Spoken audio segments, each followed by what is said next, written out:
¿Cuál es el porcentaje de aprobación del Congreso? ¿9, 8%? Y eso, usted está siendo generoso. Y eso, efectivamente, estoy siendo generoso. Entonces, efectivamente hay que lavarle la cara a ese Congreso divorciado. Y lo que yo siempre he dicho es privilegiar la función de representación. Y de esa manera la población, el elector, se va a sentir cerca de los parlamentarios. Por ejemplo, ¿qué es lo que yo escucho cada vez que hago una visita a un asentamiento humano, a un cerro? La gente dice, hombre, ustedes cada vez que están en campaña, cada 5 años, 4 años, vienen aquí, se ensucian los zapatos, ofrecen de todo, pero una vez que llegan al poder, se olvidan. Además se olvidan muchas veces y se pierde la consecuencia política de las promesas. Y es por eso que el Congreso carece de credibilidad. Perfecto. De presidir la Junta Preparatoria, el Congreso, sin embargo la elección del Congreso, para luego ya pasar a la coyuntura más, digamos, de tipo presidencial, la situación del Congreso es que cada agrupación presenta su terna de candidatos, ¿no es cierto? Y en el fujimorismo se habla también de otros nombres como por ejemplo Cecilia Chacón, que es la número 2 en cuanto a votos. Bueno, Luz Salgado como otro de los cuadros. Efectivamente, ¿no? Eso se va a ver internamente y ya ahí entra a tallar un tema de negociaciones, conversaciones, no solamente internas, sino también buscar consensos. Perfecto, naturalmente. Con las otras bancadas. Esa tiene que ser la tónica durante los próximos 5 años, congresista. ¿Estamos de acuerdo? Por supuesto, buscar consenso, dialogar con las otras bancadas, tender puentes. Si queremos mejorar la gobernabilidad del país, no podemos estar aislados. Claro que sí. Hay que escuchar a todos. Recordemos que y eso es lo que ha dicho Keiko. La dinámica, la tónica de Keiko es tener una actitud democrática. Y cuando ella firma el compromiso de honor con el país, ella dice, las comisiones claves, fiscalización y de inteligencia, van a pasar a manos de la oposición. Entonces, lo que se busca es tener un equilibrio democrático y de esa manera mejorar la gobernabilidad. Ese equilibrio del que usted nos menciona y que ya se supone y nos imaginamos que va a ser también un duro aspecto en este periodo de cara a la segunda vuelta. La concentración de poder. Debe asustarle al país que el grupo o la bancada de Fuerza Popular tenga ya 71 parlamentarios, por lo tanto pasa a ser mayoría absoluta, ¿no? A ver, efectivamente, Fuerza Popular tiene mayoría absoluta, pero no hay que asustarse tampoco. ¿Por qué? Porque eso implicaría que va a haber una mayor fluidez para hacer los cambios que requiere el país para bien, por ejemplo, en materia de seguridad, ¿no? Eso va a ayudar a mejorar la gobernabilidad y que baje el ruido político, que muchas veces ese ruido político, ¿en qué termina afectando? En las inversiones privadas, en la inversión extranjera, ¿no? Claro que sí, además que afecta también algo muy interesante y es que la gente que pierda credibilidad, que se pierda un poco la estabilidad del tema económico. Pasemos ahora a hablar ya de la campaña en sí que nos espera, ¿no? Ha sido una campaña dura, congresista. Una campaña dura. Sí, pero las propuestas que han estado ausentes, ahora podríamos escuchar... Ha habido toda una feria de tachas y la verdad que a pesar de todas esas trabas, baches, hemos estado ahí dándole con todo. Usted ha dicho que toma el hecho de ser el congresista más votado, ¿no es cierto? Con 35 años, segunda vez en el Congreso, toma esto con mucha responsabilidad. Por supuesto. Pero el Congreso de la República, en la agenda básica, en la agenda inmediata, por ejemplo, tiene el tema electoral como una misión importante, ¿no? Yo te digo, el principal problema por resolver es la inseguridad ciudadana. Los índices de criminalidad cada día están de mal en peor. María de Jesús, uno prende la televisión y ¿qué es lo que ve? Asesinato aquí, que sicario mata a fulano, que el Callao está en estado de emergencia, que hay toda una ola de criminalidad. Y eso se tiene que frenar. ¿Y cómo lo piensa frenar Keiko de llegar al poder? Primero, con un verdadero liderazgo presencial, tener una estrategia integral y, por supuesto, tener las herramientas legales. ¿Herramientas legales para qué? Para que nuestros policías y nuestros miembros de las Fuerzas Armadas puedan combatir sin miedo. Sin desventaja. Sin desventaja también. ¿Por qué? ¿Qué es lo que pasa actualmente? Policía tiene un enfrentamiento y mata a un delincuente. A ese policía no le va a esperar una condecoración o un ascenso. Lo que le va a esperar es una acusación fiscal. y por lo tanto se le va a truncar. Pero ello no va de la carrera. mano de las leyes y cómo, por ejemplo, se habla de una reingeniería en el Congreso, ¿no es cierto?, de modificar y de modernizar el Estado. El tema pasa por un aspecto de leyes. ¿El Poder Judicial cómo queda? Como eslabón de esta cadena fundamental. Claro, tiene que haber una mejor coordinación entre la Policía Nacional, Poder Judicial y el Ministerio Público. ¿Cuál es la realidad? Que, por ejemplo, actualmente capturan al delincuente y a los pocos días ese delincuente es puesto en libertad. Así es. ¿No? Bueno, la inseguridad ciudadana es uno de los temas. ¿Cuáles son los temas que usted piensa impulsar en este periodo? O que podríamos decir que Angie Fujimori en este primer periodo congresal, ¿no es cierto?, ha tenido estos temas, ha trabajado en estos temas. Este es su posicionamiento. ¿Cuáles son, congresista? A ver, por supuesto, a pesar, bueno, poniéndonos en el hipotético de que vamos a hacer gobierno, seguir siendo una voz crítica interna dentro de mi partido, dentro del gobierno, y por supuesto, tener un puente con las otras fuerzas políticas, buscar el consenso. Nuevamente, ¿el consenso para qué va a servir? Para mejorar la gobernabilidad y bajar el ruido político. Lo que requiere el país ahora es bajar el ruido político que muchísimo daño le ha hecho, sobre todo al tema económico. La seguridad ciudadana, me decía usted, el tema del agua, La los proyectos seguridad sociales, ciudadana. la representación. La representación, por supuesto. Algo muy importante que acabas de mencionar, el tema del agua.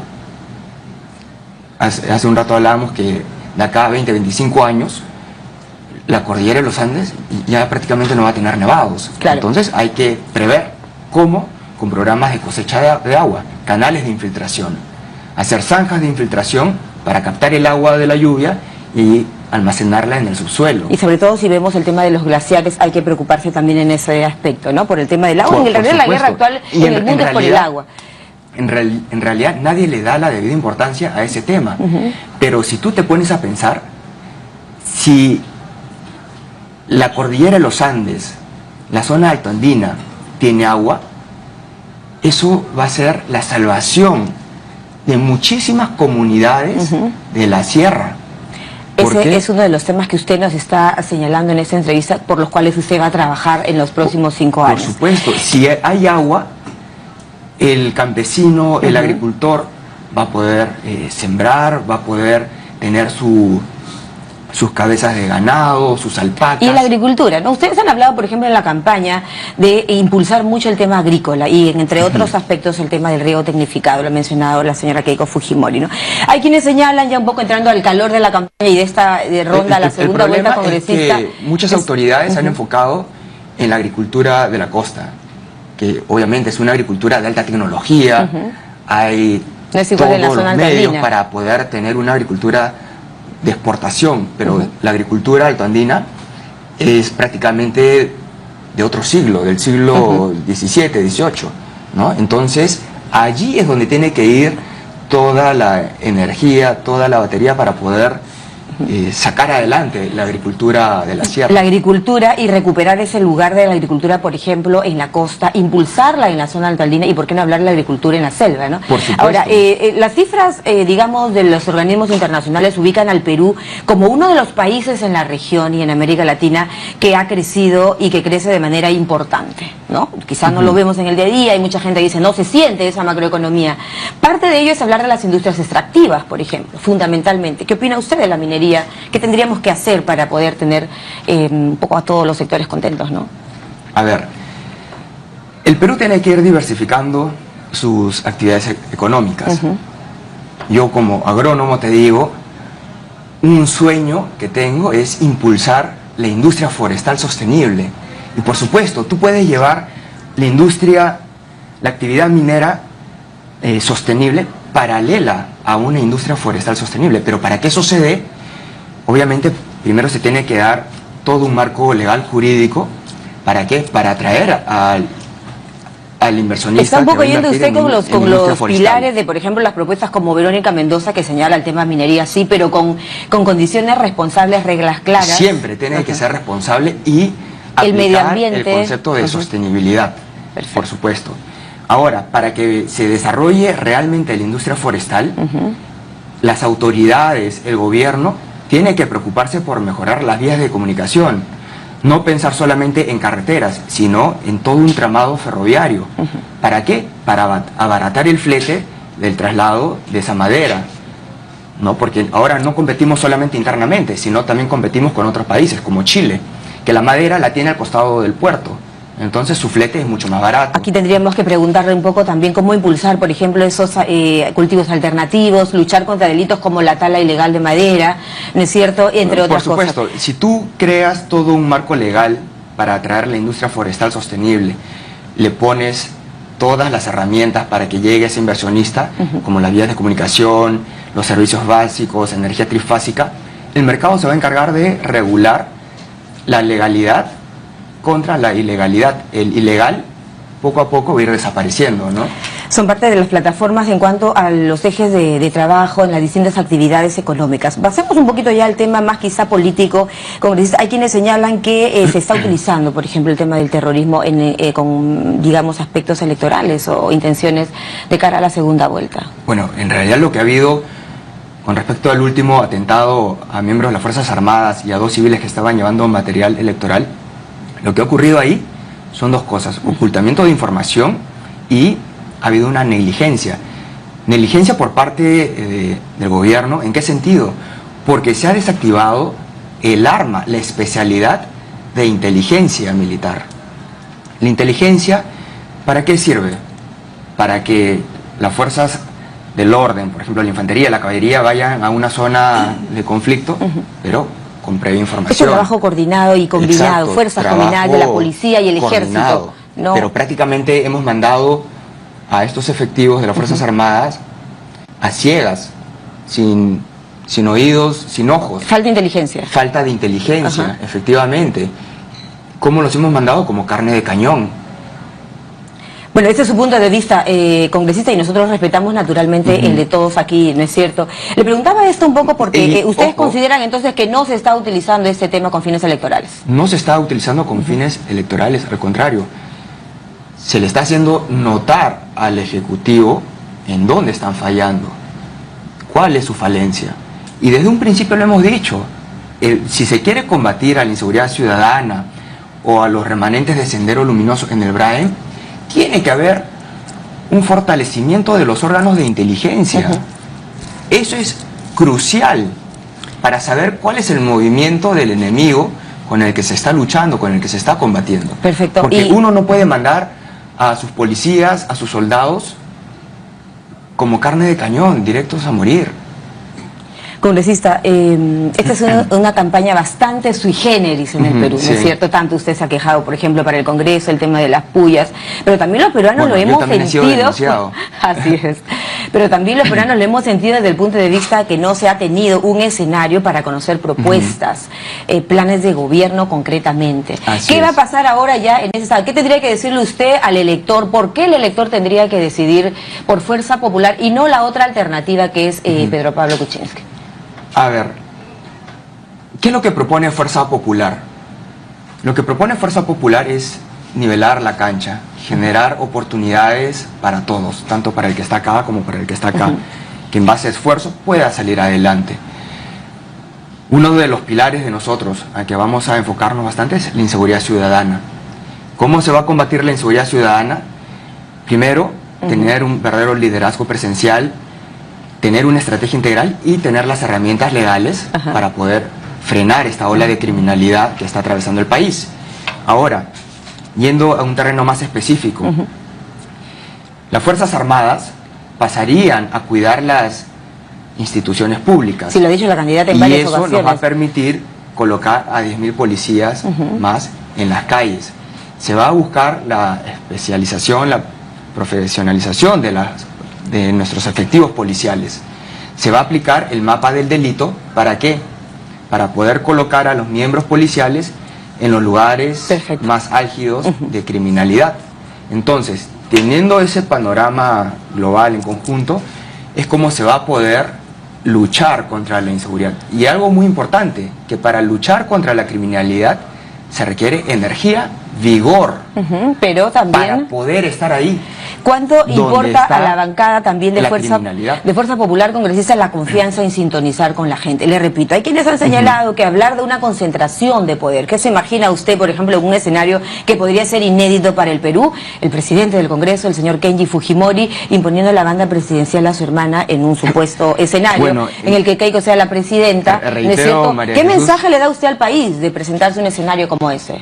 Algunos dicen que yo sería presidente del Congreso, eso ni se me ha pasado por aquí, por la mente, no está dentro de mi prioridad. Debe haber temor a alguna concentración de poder que algunos incluso reseñan algunas etapas de la presidencia de Alberto Fujimori. ¿Qué opina usted? ¿Qué tranquilidad y qué mensaje le entrega al pueblo peruano? A ver, primero que nada, Keiko, Fuerza Popular, el trabajo de Keiko que ha venido realizando no solamente desde el 2011 sino desde el 2006 es fortalecer el partido, buscar la institucionalidad partidaria.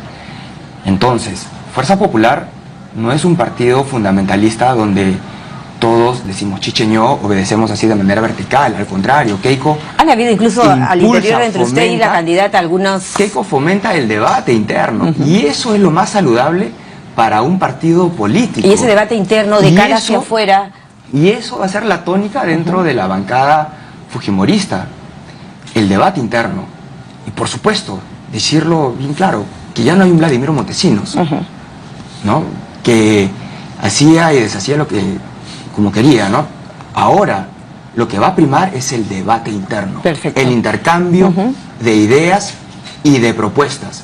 No solamente internamente, sino con las otras fuerzas políticas. Esa es la siguiente pregunta que usted me acaba de ganar prácticamente. ¿Convocaría a Keiko Fujimori a las otras fuerzas políticas? Tienen todos el plan de gobierno, por ejemplo, de otros candidatos. Esta mañana Antero Flores Arao decía, debe utilizarse o leer los planes de gobierno de todos los partidos que nos llegan a la segunda vuelta para coger lo mejor de ellos y hacer verdaderamente un trabajo en aras de la gobernabilidad en el país. Por supuesto, también. No podemos gobernar solos.